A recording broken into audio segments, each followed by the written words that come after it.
Matthew Nicolas from Matthew Nicolas and Associates from Winnipeg, Manitoba. Today I was reading an article about the limited amount of inventory coming into the 2022 market.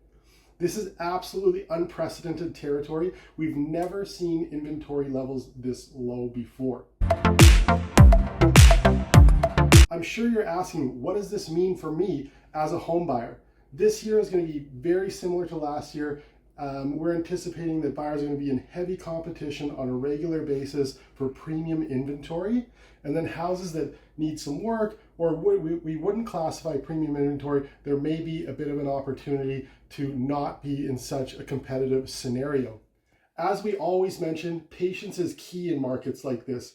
As prices continue to increase, we will see more inventory come online. The worst thing you can do as a buyer right now is get too overheated and overpay. What does overpaying mean in a market like this?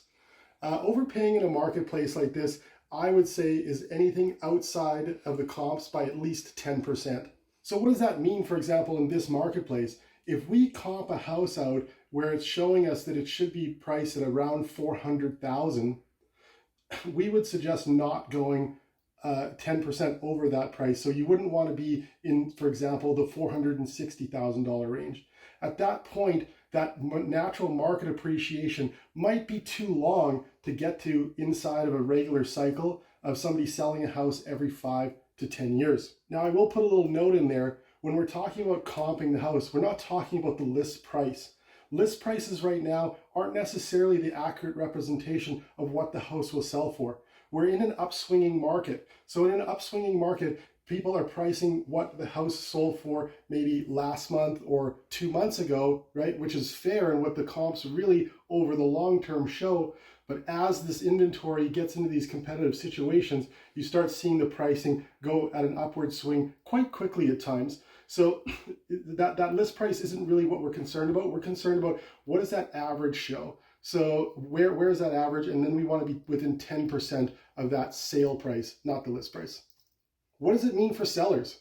Right now, sellers are in a fantastic opportunity to capitalize on equity that they've built over the long term.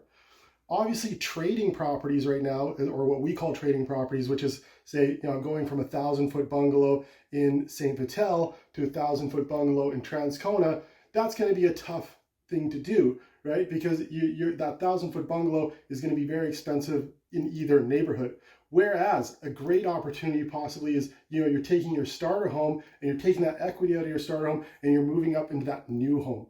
The new market is another absolutely fantastic opportunity right now when we see these really low inventory positions, because there's lots of inventory in the subdivisions, right? So if you're in an opportunity to buy a new home, just like last year, this year is another perfect opportunity to do that. Take that equity out of that starter home and go into the new home. Obviously, each market and situation is different. We want to make sure that we give you the best advice and get you the best price. If you're thinking about buying or selling in this market with these absolutely rock bottom inventory levels, the best thing to do is give us a call early so we can make a plan to make sure you either don't overpay or you get absolute top dollar for your property. Again, that's Matthew Nicolas from Matthew Nicolas and Associates. Shoot us a call, send us a DM. We'd love to help you out.